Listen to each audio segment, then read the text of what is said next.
Sebelum memulai presentasi, izinkan saya memperkenalkan diri. Nama saya Melia Cynthia Pasaribu, selaku moderator yang akan memandu jalannya presentasi pada siang hari ini. Dilanjutkan dengan adanya teman-teman dari kelompok 4, yaitu yang pertama Tika Sarmanda Aulia, kedua Dila Ramadina Dian Putri Rustandi, 3 Faris Istika Ramadhani, 4 Kurnia Widowati, 5 Niken Sriambarwati, 6 Korea Inatskia, ke-7 Sabrina Novelda, dan ke-8 Nah Julia Fabela sebagai selaku pembicara materi pada siang hari ini. Maka dari itu, izinkan kelompok 4 untuk memulai presentasi dengan judul menguasai konsep dan prinsip kebutuhan rasa aman dan nyaman serta nyeri. Oke, untuk teman-teman kelompok 4 bisa dimulai untuk presentasinya. Terima kasih. Baik, terima kasih moderator. Apakah suaranya sudah terdengar? Iya, sudah, Tika. Baik, yang pertama ada sifat sakit atau nyeri. Selanjutnya. Ya, nyeri merupakan sesuatu yang tidak menyenangkan, bersifat subjektif dan berhubungan dengan panca indera, serta merupakan suatu pengalaman emosional yang dikaitkan dengan kerusakan jaringan, baik aktual maupun potensial, atau digambarkan sebagai suatu kerusakan atau cedera. Nah, nyeri ini bisa kita manajemennya. Nah, yang bertujuan untuk meringankan rasa nyeri atau pengurangan nyeri sampai tingkat kenyamanan yang bisa diterima oleh kita. Kemudian ada tipe nyeri, yang pertama ada lokasi, ada nyeri alia atau refleks, yang nyeri ini dirasakan tidak hanya di daerah sumber nyerinya, tapi juga menjalar ke bagian tubuh lain. Misalnya seseorang mengalami nyeri dada nih, tapi juga dirasakan di bahu atau lengan kirinya, dengan atau tanpa. Kemudian ada nyeri visceral, merupakan di mana nyeri yang dirasakan timbul dari organ tersebut. Kemudian yang kedua ada durasinya, ketika rasa nyeri datang, berlangsungnya selama masa pemulihan yang diharapkan secara tiba-tiba ataupun lambat, terlepas dari intensitasnya itu, kita digambarkan dengan nyeri akut.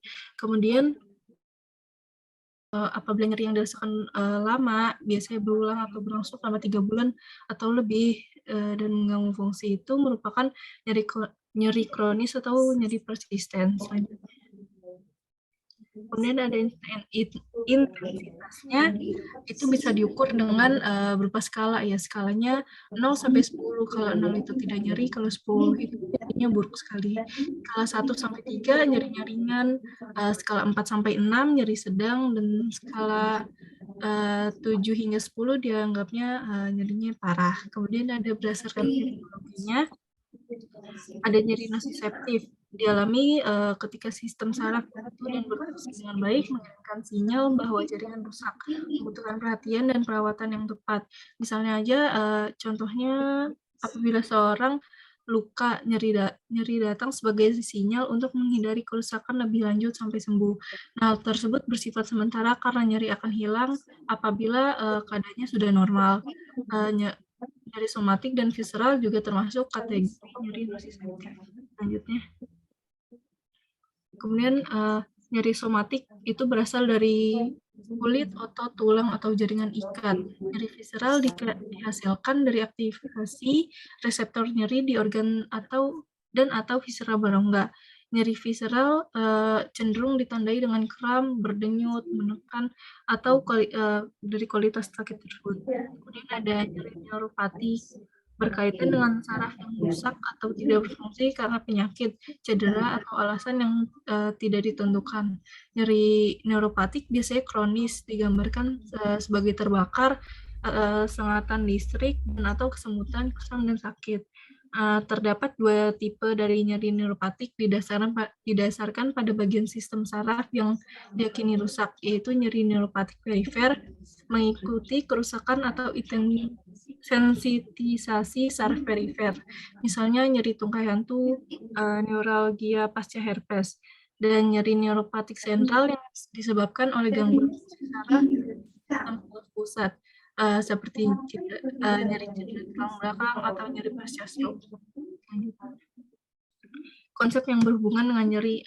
Ada ambang rasa sakit, jumlah rangsangan paling sedikit yang diperlukan seseorang untuk melabel sensasi sebagai rasa sakit. Kemudian ada toleransi nyeri, yaitu jumlah maksimum nyeri yang dapat ditahan seseorang tanpa menghindar dari rasa sakit atau meminta bantuan.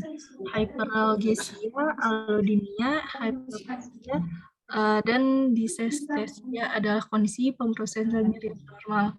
Istilah hiperalgesia dan hiperpatia dapat digunakan secara bergantian untuk mengartikan respon yang meningkat terhadap rangsangan yang menyakitkan, misalnya respon nyeri yang parah terhadap obesitas. Allodynia termasuk rangsangan tidak menyakitkan seperti sentuhan ringan, kontak dengan semen, air atau angin, tapi menghasilkan rasa sakit. Selanjutnya ada dysesthesia, itu sensasi abnormal yang tidak menyenangkan seperti nyeri yang mengikuti stroke atau cedera tulang belakang. Kemudian ada sensitisasi, terjadi peningkatan sensitivitas reseptor setelah diulang aktivasi oleh rangsangan berbahaya. Kemudian wind up, yaitu peningkatan progresif dalam rangsangan dan sensitivitas neuron sumsum tulang belakang yang menyebabkan peningkatan rasa sakit yang persisten. Selanjutnya. Ya guys, selanjutnya ada fisiologi nyeri, boleh di next. Yang pertama ada nyeri nocicepsi, yaitu saraf tapi meliputi sensorik primer khusus neuron yang mendeteksi kondisi mekanis termal atau kimia yang berhubungan dengan potensi kerusakan jaringan. Ketika nociceptor diaktifkan, sinyal transduksi akan ditransmisikan ke tulang belakang atau otak, di mana sinyal dimodifikasi sebelum akhirnya dipahami dan kemudian dirasakan. Nah, proses fisiologis yang berhubungan dengan persepsi nyeri digambarkan sebagai nociceptor, sedangkan reseptor nyeri disebut sebagai nociceptor. 4 fisiologi proses yang terlibat dalam nociceptif itu ada transduksi, transmisi, persepsi, modulasi, dan terdapat 2 subkategori nocicepsi, yaitu nyeri somatik dan nyeri visceral yang tadi sudah dijelaskan nanti. Selanjutnya jalur nyeri visceral dan somatif. Input visceral merah berjalan melalui plexus prevertebral, dalam hal ini plexus coelias, rantai simpatis, dan bersinapsis dengan neuron orde kedua di cornus dorsalis, kemudian naik ke talamus untuk bersinapsis dengan neuron tingkat 3 yang akhirnya bersinapsis di korteks somatosensori. Input somatif biru dapat bersinapsis ke intraneuron corpus dorsalis yang sama sehingga menimbulkan nyeri ahli. Baik nyeri somatik maupun visceral ini berjalan di sepanjang jalur yang sama atau memiliki pathway yang sama seperti gambar di samping. Rasa nyeri yang timbul dari visceral dianggap sebagai asal somatik. Hal ini dapat dikacaukan oleh otak dan sering digambarkan sebagai nyeri ahli. Jadi somatik ini sama visceral itu cuma beda kalau di ininya aja penyebabnya. Ya, boleh di next. Lalu ada nyeri neuropatik atau nyeri yang berasal dari kerusakan pada saraf itu sendiri. Biasanya ini dari penyakit, cedera, atau alasan yang tidak tertentu. Kerusakan pada neuropatik terjadi pada saraf itu sendiri. Terdapat 2 subtipe dalam neuropatik. Yang pertama itu neuropatik perifer yang bisa mengikuti kerusakan atau sensitasi pada saraf perifer, dan neuropatik sentral yang biasanya berasal dari hasil saraf yang tidak berfungsi di sistem saraf pusat. Selanjutnya. Yang pertama dalam proses fisiologi dalam nociceptif. Yang pertama itu ada transduksi, yaitu reseptor nyeri atau nociceptor khusus dapat dirangsang oleh rangsangan mekanis, termal, atau kimia. Jadi terjadi akibat adanya kerusakan jaringan atau non-kerusakan jaringan. Selama fase transduksi, rangsangan berbahaya memicu pelepasan biokimia mediator seperti prostaglandin, priadinin, serotonin, dan histamin, dan substansi P yang membuat sensitasi nociceptor. Stimulasi yang mengakibatkan juga menyebabkan pergerakan ion melintasi membran sel yang menggairahkan nociceptor. Selanjutnya. Yang kedua ada proses transmisi, yaitu proses kedua nociceptor yang transmisi nyeri memiliki 3 segmen. Selama segmen pertama, transmisi rasa Sakit impuls berjalan dari serabut saraf perifer ke sumsum tulang belakang. Zat T berfungsi sebagai neurotransmitter meningkatkan gerakan impuls untuk melintas sinap saraf dari aferent primer neuron ke neuron orde kedua di tanduk dorsal spitali pusat. Ya, ini ada di gambar yang kedua. Terus ada dua jenis serat nociceptor menyebabkan transmisi ke tanduk dorsal sumsum tulang belakang dan tidak bermielin serabut C yang mentransmisikan nyeri tumpul nyeri dan serabut A delta yang tipis yang mengirimkan rasa sakit yang tajam dan terlokalisasi. Segmen kedua adalah transmisi sinyal nyeri melalui jalur mekanik di spitalis pusat ke otak. Ada di gambar 3. Boleh di next. Selanjutnya, tahap yang ketiga itu ada modulasi, di mana berkumpulnya saraf-saraf nyeri dan menyebar. Pada saat proses modulasi, nyeri akan diolah sebelum akhirnya dipersepsikan. Pada tahap modulasi ini tuh banyak faktor yang mempengaruhinya, mulai dari jenis kelamin, usia, budaya, dan lingkungan. Dan yang terakhir ada tahap persepsi nyeri, yaitu jumlah aktivitas kompleks dalam SSP atau sistem saraf pusat yang dapat membentuk karakter dan intensitas nyeri yang dirasakan serta memberi arti pada rasa sakit. Konteks psikologis dari situasi serta makna nyeri berdasarkan pengalaman masa lalu atau harapan dan impian yang membentuk respon perilaku. Berikut ada tabelnya. Selanjutnya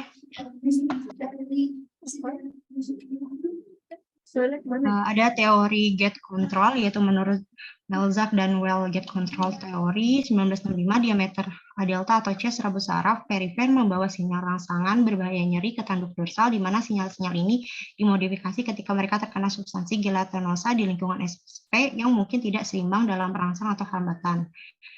Secara perifer, serabut saraf berdiameter besar A beta yang biasa mengirimkan pesan sentuhan atau suhu hangat atau dingin memiliki efek penghambat pada substansi gelatinosa dan dapat mengaktifkan mekanisme descending yang dapat mengurangi intensitas nyeri yang dirasakan atau menghambat transmisi impuls nyeri tersebut atau menutup ion gerbang. Selanjutnya itu sumsum tulang belakang mengandung zat atau gerbang neurologis yang menghalangi sinyal rasa sakit atau memungkinkannya untuk berlanjut ke otak. Sinyal sakit ditransmisikan di sumsum tulang belakang dan ke otak. Sebelum informasi ditransmisikan ke otak, pesan sakit menghadap nerve gates atau gerbang saraf dan mengontrol apakah sinyal-sinyal ini diizinkan melewati otak. Jadi teori gate control ini itu proses di mana caranya untuk mengurangi rasa nyeri. Selanjutnya. Di sini ada respon terhadap rasa sakit. Respon tubuh terhadap rasa sakit ini kompleks daripada tindakan spesifik yang terdiri dari aspek psikologis, fisiologis, dan psikologis. Awalnya saraf simpatis menghasilkan respon fight or flight dengan peningkatan denyut nadi dan tekanan darah nyata. Orang tersebut mungkin menahan napas atau bernapas pendek dan dangkal. Juga ada beberapa gerakan refleks saat orang tersebut menarik dari rangsangan nyeri. Seperti gambar yang 5, selama hitungan menit atau jam denyut nadi tekanan darah kembali ke garis dasar meskipun rasa sakit terus-menerus. Berlawanan dengan adaptasi dicatat dalam TTP serta nyeri itu sendiri berasosiasi sangat sedikit dan menjadi peka dengan cara mengintensifikan, memperpanjang atau menyebarkan rasa sakit. Selanjutnya. Baik, selanjutnya itu faktor yang mempengaruhi pengalaman sakit. Next. Faktor yang mempengaruhi pengalaman sakit itu yang pertama ada nilai etnis dan budaya. Perilaku yang berhubungan dengan nyeri merupakan bagian dari proses sosialisasi. Individu dalam satu budaya mungkin belajar untuk mengekspresikan rasa sakit, sedangkan individu dari budaya lain mungkin telah belajar untuk menyimpan perasaan itu untuk diri mereka sendiri.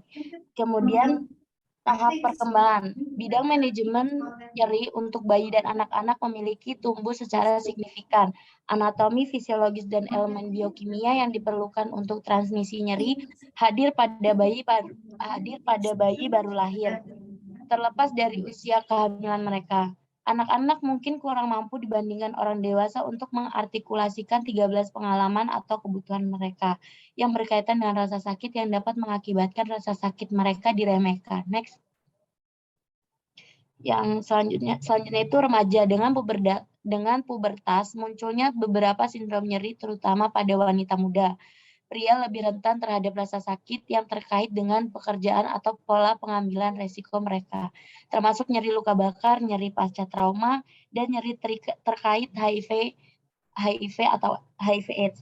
Kemudian orang dewasa, prevalensi nyeri pada populasi yang lebih tua pada umumnya itu tingkatnya lebih tinggi karena kondisi penyakit akut dan kronis. Next. Berikut ini merupakan tabel kelompok usia dalam pengalaman nyeri. Yang pertama itu kelompok usia bayi. Persepsi dan perilaku nyerinya itu merasakan sakit, merespon nyeri dengan sensitivitas yang meningkat. Kemudian bayi yang lebih besar mencoba menghindari rasa sakit, misalnya belokan menjauh dan menolak secara fisik. Terus intervensi keperawatan yang terpilihnya itu memberikan dot glukosa dan gunakan stimulasi taktil, kemudian putar musik atau kaset dengan detak jantung. Kemudian kelompok usia balita dan anak prasekolah. Persepsi dan perilaku nyerinya itu mengembangkan kemampuan untuk menggambarkan nyeri dan intensitas serta lokasinya. Kemudian sering merespon dengan menangis dan marah karena anak menganggap rasa sakit sebagai ancaman terhadap keamanan. Kemudian bernalar dengan anak pada tahap ini tidak selalu berhasil. Selanjutnya itu anak mungkin menganggap rasa sakit itu sebagai hukuman, kemudian merasa sedih dan mungkin belajar ada perbedaan gender dalam rasa sakit. Untuk intervensinya itu yang pertama, mengalihkan perhatian anak dengan mainan, buku, dan gambar. Kemudian melibatkan anak dalam meniup gelembung sebagai cara meniup menghilangkan rasa sakitnya. Kemudian tarik kepercayaan anak pada sihir dengan menggunakan selimut atau sarung tangan ajaib untuk menghilangkan rasa sakit. Dan next. Kemudian usia anak sekolah itu mencoba tegar saat menghadapi rasa sakit. Intervensinya itu menggunakan citra untuk mematikan safar nyeri. Next. Remaja yang remaja itu mungkin lambat untuk melakukan intervensinya itu memberikan kesempatan untuk mendiskusikan nyeri. Next. Tolong waktunya ya, kayaknya nampaknya sudah lebih dari 10 menit ya. Baik, Ibu. Selanjutnya itu lingkungan dan dukungan orang. Lingkungan yang aneh seperti rumah sakit dan kebisingan, lampu dan aktivitasnya dapat menambah rasa sakit. Kemudian pengalaman nyeri sebelumnya. Pengalaman nyeri sebelumnya itu mengubah sensitivitas klien terhadap nyeri. Next. Selanjutnya makna nyeri. Beberapa klien mungkin menerima rasa sakit lebih mudah daripada yang lain, tergantung pada keadaan dan interpretasi klien tentang signifikasinya. Seorang klien yang mengasosiasikan rasa sakit dengan hasil positif dapat menahan rasa sakit dengan sangat baik. Di sisi lain, klien dengan nyeri kronis persisten mungkin lebih menderita, mengubah pandangan mereka menjadi lebih pesimis. Suasana hati sering menjadi terganggu ketika rasa sakit berlanjut karena menyebabkan kesedihan sehingga tak mampu melakukan kegiatan penting atau menyenangkan, dikombinasikan dengan keraguan diri dan ketidakberdayaan yang dipelajari untuk menghasilkan depresi. Next. Selanjutnya ada dasar pengetahuan keperawatan. Next. Yang pertama itu ada pengetahuan, sikap, dan keyakinan. Sikap perawat dan penyedia layanan kesehatan lainnya mempengaruhi manajemen nyeri. Model penyakit medis tradisional menghasilkan sikap tentang rasa sakit. Model ini menunjukkan bahwa masalah fisik diakibatkan oleh penyebab fisik. Rasa sakit ini merupakan respon fisik terhadap disfungsi organik. Bila tidak ada sumber nyeri yang jelas, misalnya pasien dengan punggung bawah kronis atau neuropatik, lalu penyedia layanan kesehatan kadang-kadang stereotip penderita nyeri sebagai berpura-pura, pengeluh, dan pasien yang sulit. Next. Faktor-faktor yang mempengaruhi nyeri adalah proses yang kompleks dan melibatkan fisiologis, sosial, spiritual, psikologis, dan pengaruh budaya. Jadi, rasa sakit masing-masing individu pengalamannya berbeda. Pertimbangkan semua faktor yang mempengaruhi pasien untuk memastikan pendekatan holistik untuk penilaian dan perawatan pasien. Nah, ini faktor-faktor yang mempengaruhi nyeri bisa dibaca sini. Oke, next. Selanjutnya ada manajemen nyeri. Next. Yang pertama ada pengkajian. Penilaian nyeri yang akurat sangat penting untuk manajemen nyeri yang efektif. Tingkat dan frekuensi penilaian nyeri bervariasi sesuai dengan situasi dan kebijakan organisasi, mengingat bahwa klien tidak akan menyuarakan rasa sakit mereka kecuali ditanya tentang hal itu.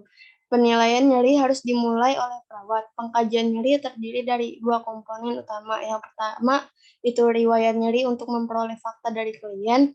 Yang kedua ada observasi langsung terhadap perilaku, tanda-tanda fisik, kerusakan jaringan, dan respon fisiologis sekunder klien.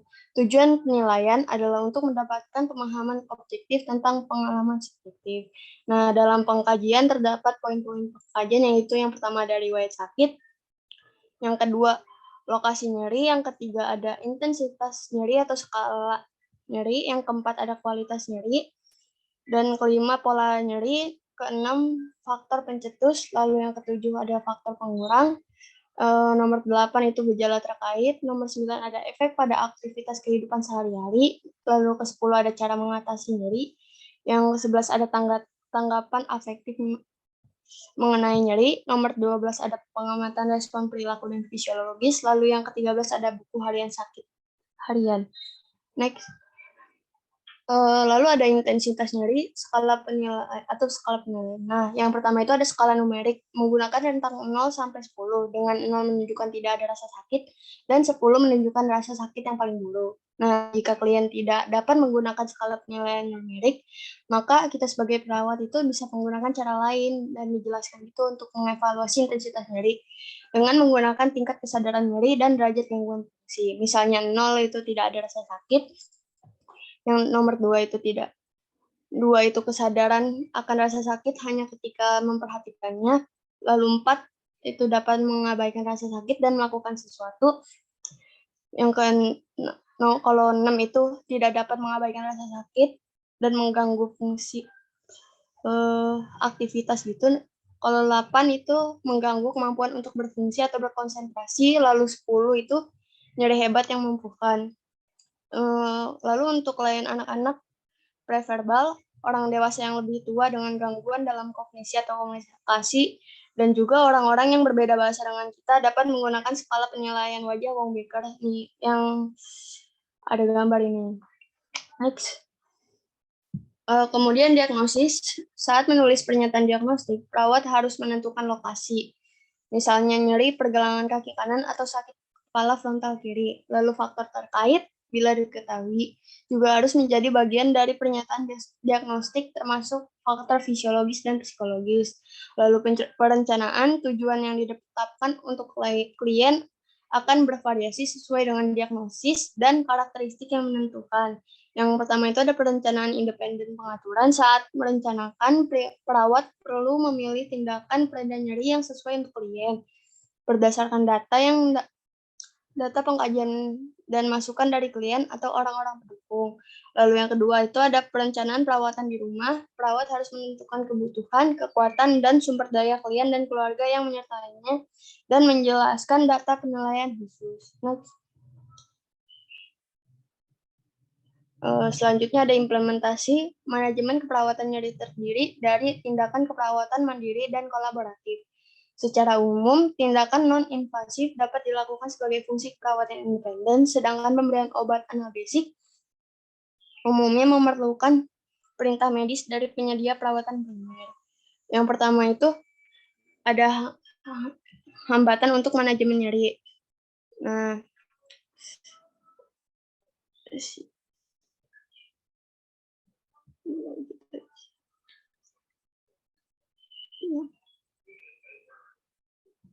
klien menanggapi pengalaman nyeri berdasarkan budaya, pengalaman pribadi, dan makna nyeri bagi mereka. Hambatan lain untuk manajemen nyeri yang efektif adalah ketakutan berlebihan untuk menjadi kecanduan, terutama ketika penggunaan opiat jangka panjang ditentukan. Baik perawat maupun klien sering menyimpan ketakutan. Ini penting bagi setiap individu mengetahui perbedaan antara toleransi, ketergantungan fisik, dan kecanduan. Lalu yang kedua, ada strategi kunci dalam manajemen nyeri. Yang ketiga ada manajemen nyeri farmakologis. Yang keempat ada nyeri non-farmakologis, terdiri dari intervensi fisik seperti stimulasi kulit,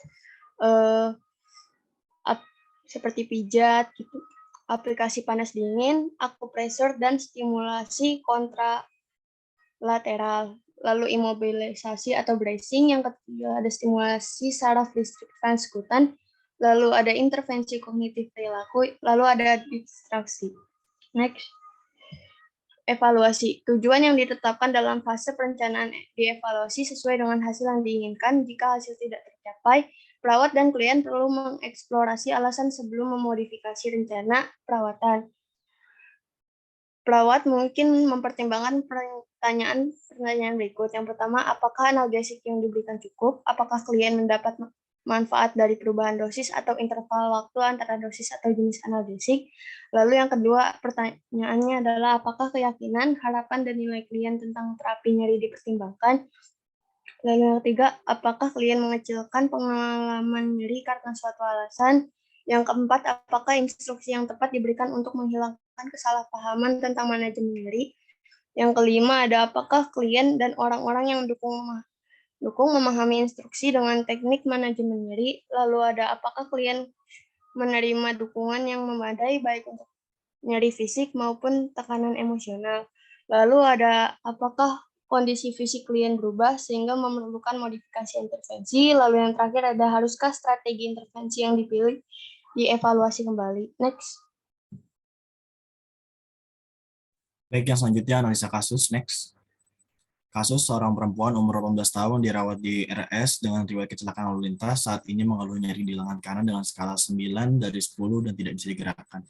Nyeri terasa seperti ditarik dan ditindih benda berat, muncul terus-menerus hasil pemeriksaan fisik, yaitu tekanan darah 110 per 80 mmHg, frekuensi nadi 89 kali per menit, frekuensi nafas 20 kali per menit, suhu 37 derajat Celcius, terdapat edema di bagian lengan kanan, memar, deformitas, nyeri tekan, pulsasi nadi radialis, CRT di bawah 2 detik, lalu ada saturasi oksigen 98%, sensasi normal, ROM aktif distal terbatas karena nyeri, terdapat beberapa luka lecet di bagian kedua kaki dan dahi dengan pendarahan minimal. Diagnosa medis kelas faktor sepertiga distal radius dextra. Saat ini pasien mendapatkan terapi analgesik asam mafenamat 500 mg 3 kali 1 tablet, amoxicillin 500 mg 3 kali 1 tablet, dan direncanakan open reduction internal fixation atau ORIF. Next. Asuhan keperawatan pengkajian data dasar, 1 identitas klien, inisial nama pasien, Nyonya A, tanggal jam masuk RS 9 Mei 2022 pukul 8, tempat tanggal lahir, usia, Jakarta 20 Maret 2004, 18 tahun, jenis kelamin perempuan, agama Islam, pekerjaan pelajar, pendidikan SMA, alamat Jalan Patimura, identitas keluarga, inisial nama ibu, Nyonya C, umur 38 tahun, jenis kelamin perempuan, agama Islam, pekerjaan karyawan swasta, pendidikan S1, alamat Jalan Patimura nomor 7. Next. Pengkajian 2, riwayat kesehatan keperawatan. Riwayat kesehatan saat ini yaitu harus masuk RS, awal serangan belum dikaji. Uraian keluhan utama, pasien mengeluh nyeri di lengan kanan dengan skala 9 dari 10, tidak bisa digerakkan, nyeri terasa seperti ditarik dan ditindih benda berat, muncul secara terus-menerus. Pengobatan dan hasil sebelum masuk RS yaitu belum dikaji. Riwayat kesehatan masa lalu, penyakit yang pernah dialami belum dikaji, riwayat perawatan di rumah sakit belum dikaji, riwayat kecelakaan juga belum dikaji, obat yang pernah atau sedang digunakan, terapi analgesik asam mafenamat 500 mg 3 kali 1 tablet, amoxicillin 500 mg 3 kali 1 tablet, dan direncanakan open reduction internal fixation. C. Riwayat keluarga, penyakit yang pernah atau sering diderita belum dikaji, penyakit menular keturunan belum dikaji. Lalu riwayat kebutuhan sehari-hari, yaitu pola nutrisi, kualitas dan kuantitas makanan dan minuman yang dikonsumsi di rumah belum dikaji, di rumah sakit belum dikaji. Pola tidur, kualitas pola tidur di rumah belum dikaji, di rumah sakit belum dikaji. Pola eliminasi, BAK di rumah belum dikaji, di rumah sakit belum dikaji. BAB belum dikaji, pola kebersihan diri juga belum dikaji, dan aktivitas sehari-hari belum dikaji. Next. Riwayat psikososial spiritual, psikologis, pola interaksi sebelum dirawat dan setelah dirawat belum dikaji, pola pertahanan keluarga sebelum dirawat atau saat dirawat belum dikaji, pengetahuan keluarga terkait kesehatan klien, yaitu ada konsep diri sebelum dirawat dan saat dirawat belum dikaji. Untuk sosial, pola kultural juga belum dikaji, pola rekreasi belum dikaji, serta lingkungan fisik tempat tinggal juga belum dikaji. Untuk spiritual belum dikaji. Pemeriksaan fisik, pengukuran pertumbuhan, tinggi badan, berat badan belum dikaji. Untuk pengukuran fisiologis yaitu suhu 37 derajat Celcius, dari nilai rujukan yaitu 36,1 sampai 37,2 derajat Celcius. Nadi 89 kali per menit, yaitu dengan nilai rujukan 60 sampai 100 kali per menit. Untuk pengukuran pernafasan yaitu 20 kali per menit. Nilai rujukannya 16 sampai 20 kali per menit. Tekanan darah 110 sampai 80 mmHg dengan nilai rujukan 120 per 80 mmHg dengan saturasi oksigen 98 derajat dengan nilai rujukan 95 sampai 100 derajat. Next. Kesadaran umum, kesadaran kompos mentis, status gizi dari mulai kepala, rambut, mata, hidung, gigi, telinga, dada, abdomen, pernapasan, sirkulasi, kulit belum dikaji. Namun untuk ekstremitas, fraktur pada lengan tangan, pada tulang lengan kanan. Untuk genitalia, anus, refleks belum dikaji. Untuk tes diagnostik laboratorium jenis X-ray, hasilnya patah tulang pada bagian lengan kanan dan deformitas dengan nilai rujukan tidak ada fraktur dan tidak ada deformitas. Pemeriksaan diagnostik lainnya yaitu pemeriksaan edema, pemeriksaan fisik edema ya ada di bagian lengan kanan. Lalu tidak ada dengan nilai rujukan tidak ada edema. Lalu untuk CRT yaitu di bawah 2 detik dengan nilai rujukan di bawah 2 detik. Untuk nyeri tekan yaitu hasilnya tidak ada dan nilai tidak ada. Lalu untuk sensasi juga skala 9 dengan nilai rujukan skala 0. Untuk pulsasi nadi yaitu pulsasi nadi radialis yaitu teraba dan Halo, coba tidak usah dibacain ya, ditampilkan saja. Ini sudah berapa menit ini? Kayaknya waktunya habis ini, Mas. Nanti full 100 menit hanya untuk presentasi. Nggak ada sesi tanya jawab yang penting. Tampilkan saja atau poin yang penting yang mau dibacakan apa. Oke, baik Bu. Lalu penata laksanaan program medis data fokus, data subjektif. Pasien mengatakan nyeri di lengan kanan dan tidak bisa digerakkan. Pasien mengatakan nyeri terasa seperti ditarik dan ditindih benda berat. Data objektif, tekanan darah 110 per 80, frekuensi nadi 87 derajat, dapat edema, memar, deformitas, nyeri tekan, pulsasi nadi radialis, CRT di bawah 2 detik, saturasi oksigen 98% dengan sensasi normal, ROM aktif distal terbatas karena nyeri, terdapat luka lecet di bagian kedua kaki dan dahi dengan pendarahan minimal, X-ray ditemukan patah tulang pada bagian lengan kanan atas, terapi analgesik, asam mafenama 500 mg 3x1 tablet, amoxicillin 500, dan direncanakan operation intral fixation. Next. Lalu untuk analisa datanya, data fokus subjektif, tadi sudah dijelaskan untuk identitas pasien dan penanggung jawab. Untuk subjektifnya yaitu pasien mengatakan nyeri di lengan kanan dan tidak bisa digerakkan dengan etiologi kecelakaan lalu lintas menjadi fraktur penutup, fraktur tertutup, lalu terputusnya inkonuitas jaringan pembuluh darah dan saraf-saraf di area fraktur, lalu merangsang pelepasan mediator nyeri, lalu disebabkan nyeri akut. Lalu untuk data subjektifnya, pasien mengatakan nyeri rasa seperti ditarik dan ditindih benda berat muncul terus-menerus dari kecelakaan lalu lintas menjadi fraktur tertutup, pergeseran fragmen tulang, deformitas, gangguan fungsi tulang, dan gangguan mobilitas fisik. Next. Untuk diagnosa keperawatannya yaitu nyeri akut berkaitan dengan agen penjerat fisik ditandai dengan mengeluh nyeri. Lalu gangguan mobilitas fisik berkaitan dengan kerusakan integritas struktur tulang ditandai dengan mengeluh sulit menggerakkan ekstremitas dan ROM menurun. Untuk intervensi keperawatan, identitas pasien dan penanggung jawab sudah dijelaskan tadi. Untuk diagnosa keperawatan nyeri akut berkaitan dengan agen penjerat fisik ditandai dengan mengeluh nyeri. Tujuan kriteria hasil setelah dilakukan intervensi keperawatan 3 kali 24 jam diharapkan tingkat nyeri menurun dengan kriteria hasil sebagai berikut. Lalu rencana tindakannya yaitu pemberian analgesik yaitu dengan observasi identifikasi karakteristik nyeri. Next.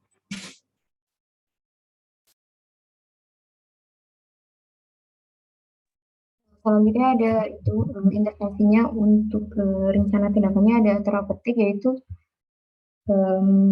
tetapkan target efektivitas analgetik dan dokumentasikan respon terhadap efek analgetik. Untuk edukasinya dijelaskan efek terapi dan efek samping obat. Selanjutnya yang kedua ada gangguan mobilitas fisik berhubungan dengan kerusakan integritas struktur tulang ditandai dengan mengeluh sulit menggerakkan ekstremitas atas dan ROM menurun. Untuk kriteria hasilnya yaitu setelah dilakukan intervensi keperawatan 3 kali 24 jam, diharapkan mobilitas fisik meningkat dengan kriteria hasil yaitu pergerakan eksternitas meningkat dan ROM meningkat. Untuk rencana tindakannya ada observasi, yang pertama identifikasi toleransi fisik, yang kedua ada monitor pergerakan jantung dan tekanan darah sebelum mobilisasi dan monitor kondisi umum. Untuk terapeutiknya ada libatkan keluarga untuk membantu pasien dalam meningkatkan pergerakan. Next. Selanjutnya ada implementasi. Di sini ada identitas pasien yaitu nama Nona A, umurnya 18 tahun, dan untuk identitas penanggung jawabnya ada Nyonya C dengan umur 38 tahun. Pada hari pertama tanggal 9 bulan Mei 2002, untuk diagnosa pertama pada pukul 9 dilakukan pemberian analgesik untuk observasinya mengidentifikasi karakteristik nyeri dan mengidentifikasi kesesuaian jenis analgesik. Untuk respon objektif dan subjektifnya bisa dilihat pada slide ya. Selanjutnya ada memonitor tanda-tanda vital sebelum dan sesudah pemberian analgesik dan memonitor efektivitas analgesik. Untuk yang memonitor tanda-tanda vital itu respon subjektifnya tidak ada, respon objektifnya ada suhu 37 derajat, tekanan darah 110/80, untuk frekuensi nadi 89 kali per menit, frekuensi napasnya 20 kali per menit. Untuk monitor efektivitas analgesiknya ada respon subjektifnya, pasien mengatakan rasa nyeri di bagian lengan kanan belum berkurang, dan respon objektifnya pasien tampak meringis kesakitan dan nyeri tekan positif di bagian lengan kanan skala 9/10. Selanjutnya pada pukul 9.20 untuk terapeutiknya ada menetapkan target efektivitas analgetik. Untuk respon subjektifnya pasien mengatakan bersedia untuk meminum obat, dan respon objektifnya pasien tampak meminum obat terapi analgesik. Terus kemudian ada mendokumentasikan respon terhadap efek analgesik. Untuk respon subjektifnya mengatakan tidak merasakan efek samping. Kemudian untuk objektifnya ada pasien tampak menunjukkan gejala alergi. Untuk edukasinya ada menjelaskan efek terapi dan efek samping obat. Untuk respon subjektifnya ada pasien mengatakan mengerti mengenai edukasi yang disampaikan oleh perawat, dan respon objektifnya pasien tampak menganggukkan kepala. Next. Untuk implementasi keperawatan diagnosa kedua pada pukul 10, dukungan mobilitas yaitu ada observasi, mengidentifikasi toleransi fisik, melakukan pergerakan, dan memonitor frekuensi jantung dan tekanan darah. Untuk respon atau hasilnya bisa dilihat sendiri pada PPT. Next, selanjutnya ada memonitor kondisi umum selama melakukan mobilisasi. Dan pada pukul 10.20 ada terapeutik yaitu melibatkan keluarga untuk membantu pasien dalam meningkatkan pergerakan. Untuk respon subjektif dan objektifnya bisa dilihat sendiri ya teman-teman. Dan untuk hari keduanya ada pemberian analgesik pada jam 9, yaitu observasinya mengidentifikasi karakteristik nyeri. Untuk observasinya bisa dilihat sendiri di PPT selanjutnya, yaitu mengidentifikasi kesesuaian jenis analgesik. Untuk respon subjektifnya pasien mengatakan tidak ada riwayat alergi obat. Kemudian respon objektifnya nyeri tekan positif di bagian lengan kanan skala 7/10, dan terapi analgesik asam mefenafat. Dan terus kemudian ada memonitor tanda-tanda vital sebelum dan sesudah pemberian analgesik, dan respon subjektifnya tidak ada, dan respon objektifnya dapat dilihat sendiri pada PPT.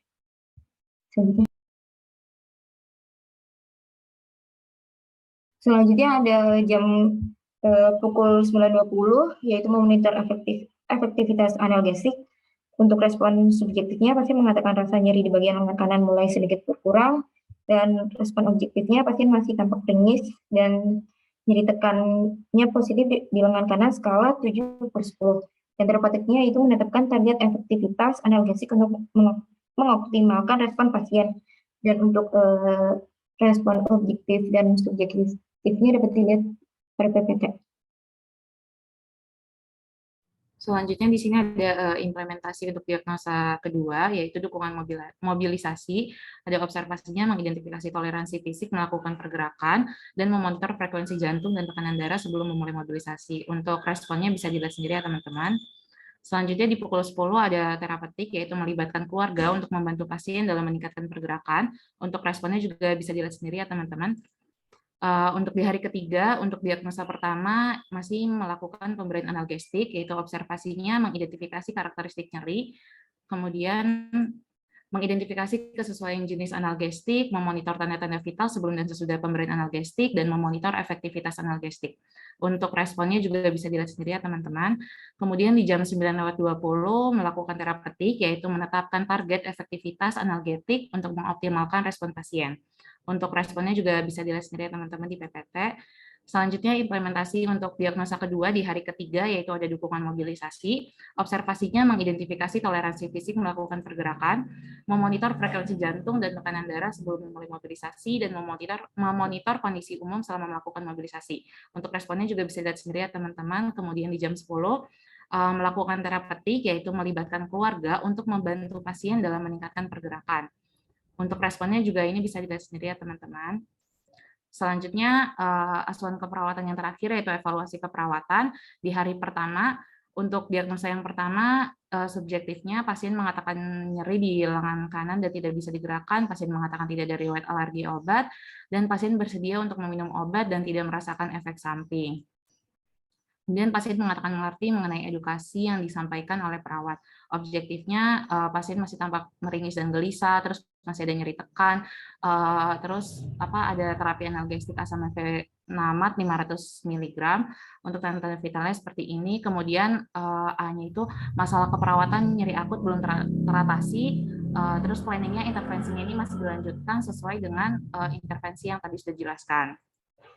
Kemudian untuk diagnosa kedua, yaitu subjektifnya pasien mengatakan tidak dapat menggerakkan tangan kanannya karena tulang lengan kanannya patah. Kemudian keluarga pasien mengatakan masih bingung dalam membantu pasien melakukan mobilisasi. Untuk objektifnya, pasien masih sulit menggerakkan ekstremitas atasnya, tekanan darah 110/80, frekuensi nadi 89 kali per menit, keluarga pasien masih tampak kebingungan. Untuk A-nya itu masalah keperawatan gangguan mobilitas fisiknya juga belum teratasi. Untuk P-nya, planningnya, intervensinya juga masih dilanjutkan sesuai dengan intervensi yang sudah dijelaskan tadi.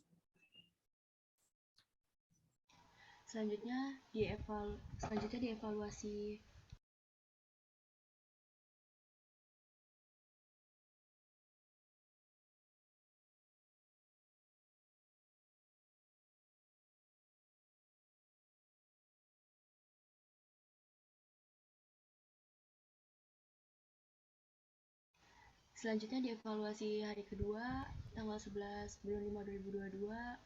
Des keperawatan 1 ada subjeknya pasien mengatakan nyeri di lengan kanan mulai sedikit berkurang dan masih sulit untuk digerakkan. Pasien mengatakan tidak ada riwayat alergi obat. Pasien mengatakan bersedia untuk minum obat dan tidak merasakan efek samping. Objeknya pasien masih tampak meringis, nyeri tekan. Terapi analgesik TTV-nya bisa dilihat ya teman-teman. Selanjutnya frekuensi nafas 18 kali per menit, SpO2 2,98. A-nya masalah keperawatan nyeri akut teratasi sebagian. P-nya intervensi dilanjutkan. Selanjutnya ada pemberian analgesik, ada observasi dan terapeutiknya bisa dilihat sendiri. Yang kedua, ada subjeknya pasien mengatakan masih belum dapat menggerakkan tangan kanannya, sama seperti di atas.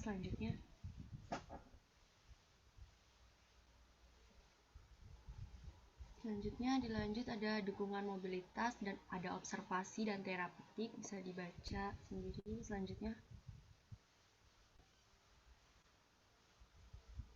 di hari ketiga, subjeknya pasien mengatakan nyeri di lengan kanan sedikit berkurang, pasien mengatakan tidak ada riwayat alergi obat. Objeknya pasien masih tampak sedikit meringis, nyeri tekan, terapi dan TTV-nya masih sama, bisa dilihat sendiri. Selanjutnya Selanjutnya ada A-nya masalah keperawatan nyeri akut teratasi sebagian, P-nya intervensi lanjutan, ada pemberian analgesik, observasi dan terapeutik. Selanjutnya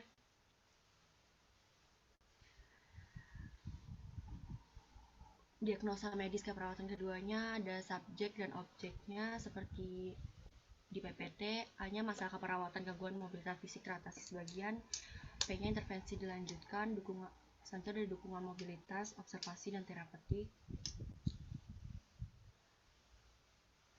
Saya kembalikan ke moderator.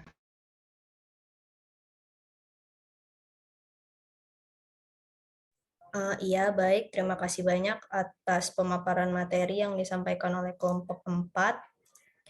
Lalu selanjutnya kelompok 4 akan membuka sesi tanya jawab. Dipersilakan bagi teman-teman dari perwakilan kelompok 1, 2, 3, dan 5 agar untuk menanya dan raise hand terlebih dahulu. Terima kasih.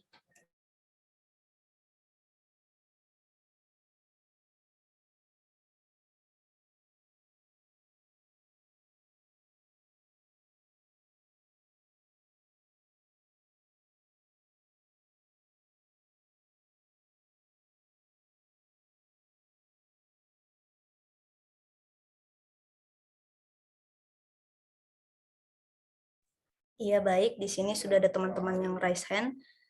Bisa dimulai dari Amar Gifari. Silakan. Ya, oke, baik. Sebelumnya terima kasih atas kesempatan moderator. Saya Amar dari perwakilan kelompok 5. Izin bertanya ya ke kelompok yang presentasi. Tadi kan di PPT dijelaskan modulasi ini dipengaruhi oleh beberapa faktor. Di antaranya itu ada jenis kelamin, budaya, usia, dan lingkungan. Nah, mengapa faktor-faktor tersebut mempengaruhi modulasi? Mungkin dari teman-teman kelompok bisa menjelaskan. Terima kasih.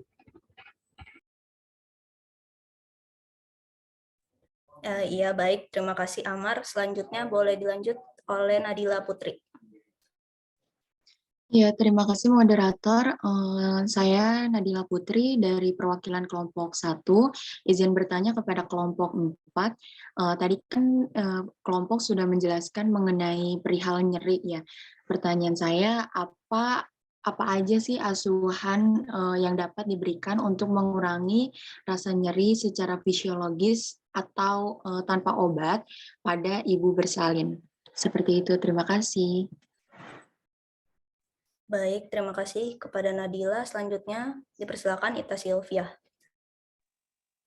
Baik, sebelumnya terima kasih moderator.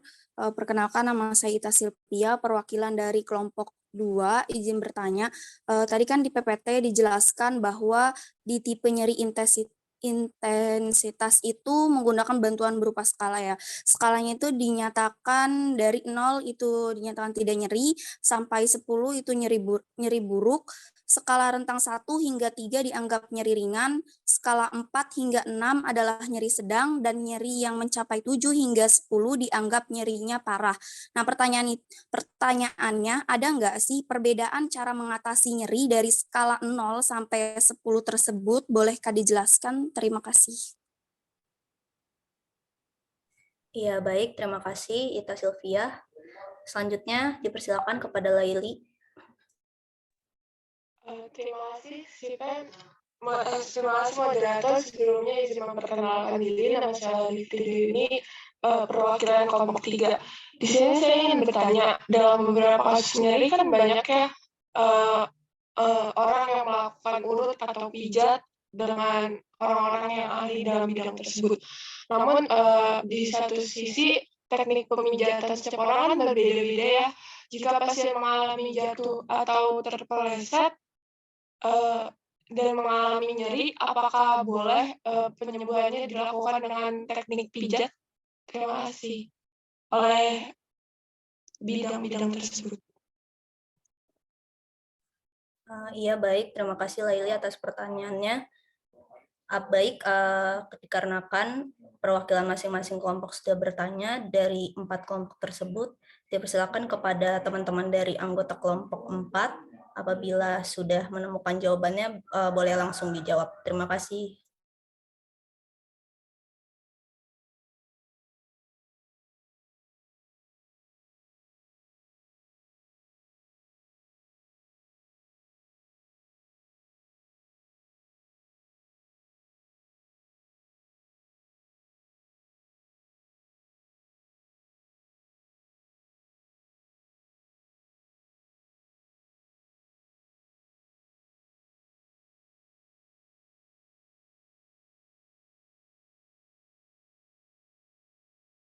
Ayo silakan dijawab, jangan terlalu lama.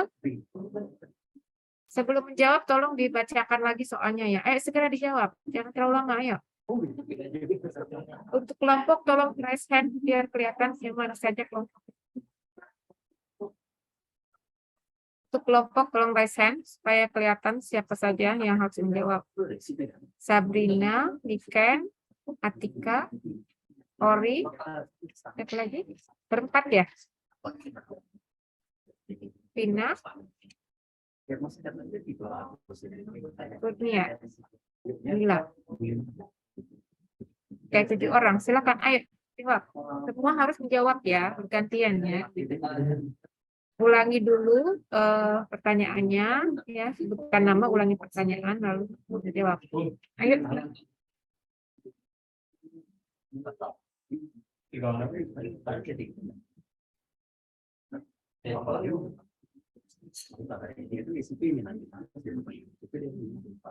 Baik, izin masuk. Sebelumnya mohon maaf ya Ibu, saya off cam karena Zoom-nya not responding. Ya, ayo, silakan. Saya akan menjawab pertanyaan dari kelompok 1. Yang pertanyaannya itu, apa saja asuhan yang dapat diberikan untuk mengurangi rasa nyeri secara fisiologis tanpa obat pada ibu bersalin? Yang pertama itu memberi kompres hangat pada bagian tubuh yang terasa nyeri atau mandi hangat. Kemudian memberi pijatan misalnya di bagian kaki, tangan, dan punggung. Kemudian itu melakukan teknik relaksasi seperti menarik nafas dalam dan mendengarkan musik yang menenangkan atau menggunakan aromaterapi. Selanjutnya itu mencoba lebih banyak melakukan gerakan misalnya berjalan di sekitar kamar atau mengubah posisi misalnya dengan duduk, jongkok, atau berbaring menyamping. Apakah dapat diterima jawabannya kelompok 1? Terjawab. Ya, tadi untuk klarifikasi ya, ini untuk mengurangi nyeri karena persalinan ya, betul ya. Jadi memang pada ibu-ibu yang mau melahirkan, apalagi yang pembukaannya sudah semakin tinggi ya, pembukaannya itu adalah kondisi untuk jalan lahirnya sudah membuka sehingga kepala bayi itu semakin turun. Kalau sebab kepala bayi semakin turun, berarti bayi akan semakin tua. Nah, biasanya semakin turun kepala bayi, itu akan semakin sakit. Nah, biasanya nyeri karena kontraksi itu kontraksi ya. Nyeri karena kontraksi itu bisa kita atasi kalau kita kompres perutnya nggak sedampaknya. Ya, kalau dikatakan kompres nggak ada hubungannya di kompres apa pengaruhnya gitu ya. Tidak. Karena yang membuat dia nyeri adalah nyeri karena dia kepala bayi semakin turun. Ya, kepala bayi semakin turun sehingga dia menekan ya. Nah, yang paling tepat adalah dengan melakukan masase atau pijatan. Pijatan biasanya dilakukan pijatan di belakang daerah punggung, jangan di perut ya. Daerah punggung ya, terutama daerah pinggang ke bawah. Jadi dilakukan seperti ini. Ya, pijatan itu akan mengurangi rasa nyerinya. Ya, mengurangi rasa nyeri. Memang tidak terlalu membantu karena semakin mau keluar kepala bayi itu akan semakin nyeri. Tapi paling tidak dapat mengurangi sedikit lah. Tidak boleh ada obat-obatan yang diberikan karena itu nyerinya adalah nyeri alami. Ya, bukan nyeri karena penyakit. Ya, itu bukan nyeri penyakit tapi itulah nyeri alami yang memang harus dijalani oleh ibu yang akan melahirkan. Ya. Nah, satu lagi mungkin dengan dielus ya, dielus gitu ya, dielus, diusap itu mungkin memberikan kenyamanan atau dia mungkin merasa nyaman dengan ada orang-orang terdekat di samping dia gitu loh. Sehingga dia semakin merasa tenang gitu dalam keadaan itu ya. Oke, lanjut pertanyaan berikutnya. Baik, izin masuk Ibu Moderator. Saya Sabrina Novilda, perwakilan dari kelompok, izin menjawab pertanyaan dari Ita Sylvia. Inti pertanyaan itu, ada nggak sih perbedaan cara mengatasi nyeri dari skala 0 sampai 10? Untuk cara perbedaan penanganan itu ada, di mana kalau pain atau nyeri ringan dari skala 1 sampai 3 itu biasanya diberikan teknik non-farmakologi atau menggunakan farmakologi. Kalau teknik non-farmakologisnya itu bisa dari masase atau akupuntur. Tapi kalau misalnya dari farmakologisnya bisa menggunakan non-opioid analgesik, misalnya kayak acetaminophen dan ibuprofen. Lalu kalau nyerinya itu sedang atau moderator pain itu biasanya bisa diberikan opioid or moderator pain, misalnya kayak hydrocodone yang biasanya dikombinasikan dengan ibuprofen. Nah, lalu kalau misalnya nyeri yang berat, yang severe pain dari 7 sampai 10, biasanya ini udah menggunakan opioid for severe pain, misalnya kayak penggunaan morfin atau phenaltin. Tapi penggunaan obat narkotika ini bisa menurun seiring dengan menurunnya rasa nyeri. Seperti itu, Ita. Apakah bisa dipahami? Baik, sudah Sabrina. Terima kasih. Ya, mungkin yang perlu Ibu klarifikasi di sini, apa tadi obat narkotika akan menurun morfinnya. Morfin itu memang untuk mengurangi, morfin untuk tindakan medis ya, itu untuk mengurangi rasa nyeri yang sangat hebat. Contohnya pada pasien-pasien kankernya pun sudah kanker stadium lanjut, atau stadium 4 yang sudah menyebar kemana-mana. Nah, itu penggunaan morfin itu, maksudnya gini, bukannya akan menghilang. Memang, jadi morfin itu dia akan menurunkan rasa nyeri. Ya, jadi begitu mendapatkan morfin, ya morfin itu akan memblok rasa nyeri. Nah, nyeri pada pasien akan berkurang. Tapi kan efek obat morfin itu dalam tubuh itu kan akan berkurang, akan hilang. Sama seperti obat-obatan juga, kalau kalian minum obat juga akan hilang efeknya. Nah, sama efek morfin untuk penghilang rasa sakit juga akan berkurang. Nah, kalau sudah berkurang, ya nanti nyerinya bisa timbul lagi. Ya, jadi memang pemberian morfin itu sifatnya tidak menghilangkan nyeri secara total, ya. Cuma dengan pemberian morfin ini untuk nyeri yang sangat hebat, pemberian morfin cukup efektif untuk membantu. Ya, dibandingkan hanya obat-obatan biasa kan. Iya. Dibandingkan dengan obat-obatan biasa, contohnya obat-obatan analgetik, ya itu tidak pengaruhnya, kekuatannya itu tidak sehebat kekuatannya. Oke, bagus, lanjut. Ya, izin masuk, Ibu. Izin menjawab untuk pertanyaan dari Amar, kelompok 5. Izin untuk mengulang pertanyaannya itu, tadi di PPT dijelaskan modulasi dipengaruhi beberapa faktor, diantaranya ada jenis kelamin, budaya, usia, dan lingkungan. Mengapa bisa demikian? Apakah bisa dijelaskan seperti itu ya, Amar? Izin untuk menjawab. Jadi kalau misalkan untuk jenis kelamin ya, perempuan itu kan lebih sulit untuk menahan rasa sakit dibandingkan laki-laki gitu. Jadi untuk perempuan ini tuh lebih terhambat gitu modulasinya karena sulit untuk merasakan rasa sakit. Kalau misalkan untuk usia, biasanya kalau anak kecil itu lebih sulit untuk menahan rasa sakit juga dibandingkan untuk usia dewasa seperti itu. Mungkin ada yang ingin ditambahkan dari teman sekelompok? Baik, izin menambahkan ya, kalau misalnya dari budaya, kita kan misalnya dari kecil tuh kita udah dibiasain, kalau misalnya anak laki-laki, kamu tuh harus kuat gitu, kalau sakit gitu nggak boleh nangis, seperti itu. Terus misalnya kalau orang Jawa nih, biasanya kalau kayak gitu lebih ke diem, terus kalau misalnya ke orang Batak atau yang lainnya itu lebih cerewet, serta kayak marah-marah gitu.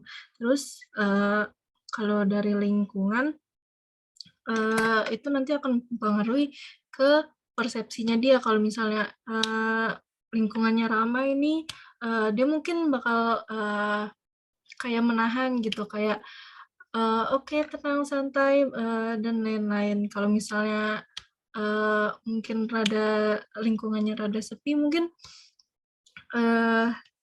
dia bakal lebih leluasa buat nunjukin persepsinya dia, seperti itu. Apakah sudah terjawab, Amar? Iya, sudah terjawab. Terima kasih, teman-teman. Ya, oke. Jadi memang yang disampaikan beberapa tadi pertanyaannya coba diulang lagi. Pengaruh faktor ya. Iya, Ibu. Iya, Ibu. Ya, faktor-faktor. Jadi ya ada beberapa faktor-faktor budaya, faktor gender. Ya, biasanya laki-laki lebih kuat menahan sakit dibandingkan perempuan. Ya, jadi memang ada faktor-faktor yang mempengaruhi nyeri. Dewasa lebih bisa menahan nyeri dibandingkan anak-anak. Ya, itu dibandingkan lansia. Jadi ada faktor yang menyebabkan ekspresi sebenarnya. Ekspresi nyeri itu berpengaruh terhadap ekspresi seseorang itu berpengaruh terhadap nyeri, ya, dan itu dipengaruhi dari pengaruh gender, bisa dipengaruhi culture, bisa dipengaruhi usia perkembangan, ya. Oke, lanjut, ya. Pertanyaan berikutnya.